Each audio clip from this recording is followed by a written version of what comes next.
When I think of the principal's role in technology, one of the first things I think of is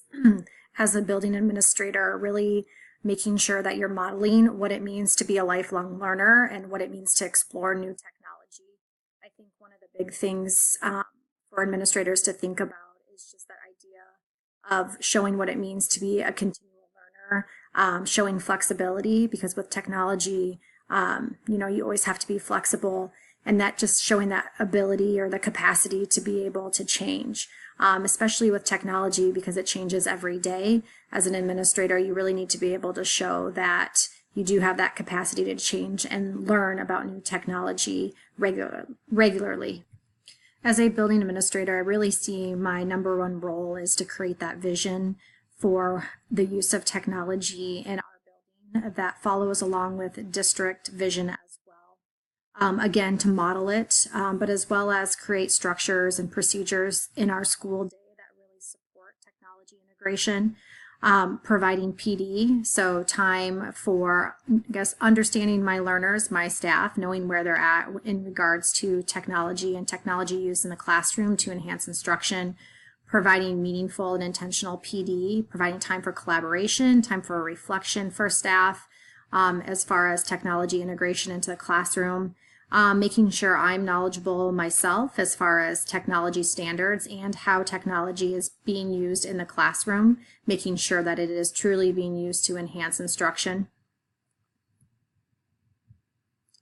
When we talk about teachers integrating technology into the classroom, I think, again, it's super important to know where your staff is and as far as readiness to integrate technology. I think as a strong building leader, it's always good to do some sort of survey with your staff with important questions about their comfort level with technology, how they've used technology in the past, how they perceive their use of technology in the future, and getting some data on where teachers are at. And then from there, working with your instructional leadership team or your instructional coaches with your district to provide, like I said earlier, meaningful and intentional PD sessions. And, that might be not for everyone, doing maybe breakout sessions based on what staff need. And their level of readiness. So you're making sure you're meeting them where they're at currently and then helping them move forward. I think that's the most important thing, is helping staff feel supported and prepared going into the school year and as far as using technology in the classroom. And again, I think that falls back on the administrator too, is just being in classrooms and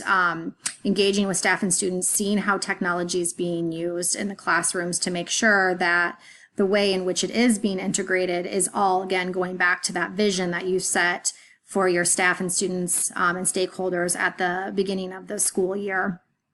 I think as far as getting data on whether or not technology is an asset in your building, I think there, you need to make sure you're looking at qualitative and quantitative data points. For me in my district, some things that I'm thinking about as far as getting some information back from student, staff, parents, teachers would be things like we do student surveys about technology, as well as district surveys that go out to parents and staff in regards of how they're using technology, what effects they've seen from that, their own assessment and feelings in regards to technology use. But I think also in our PLCs, we need to be having conversations about how technology is enhancing instruction or not, and looking at formative assessments and how we're administering those, what that data is telling us as far as maybe comparing years past when we didn't have maybe the technology that we're going to have this year, and seeing and make sure that then we're still seeing the results or even better results than we have in the past. Ultimately, for me, I do not see one-to-one as a fad. I really do see it as a necessity as we look forward in our country and where we're moving just as a nation. You can see the integration of technology all over the place, and those 21st century skills include a lot of those technology skills that our students are going to need to know how to do and be successful at in order to find success in their adult life. So I think it's just the way that, everything constantly changes, and this is a change that's come to us. And I think it's something that's extremely important to make sure that we are keeping up with what technology students are going to have at their fingertips as they're out there searching for careers. We want them to be career ready, and I think this is an important skill for them to have.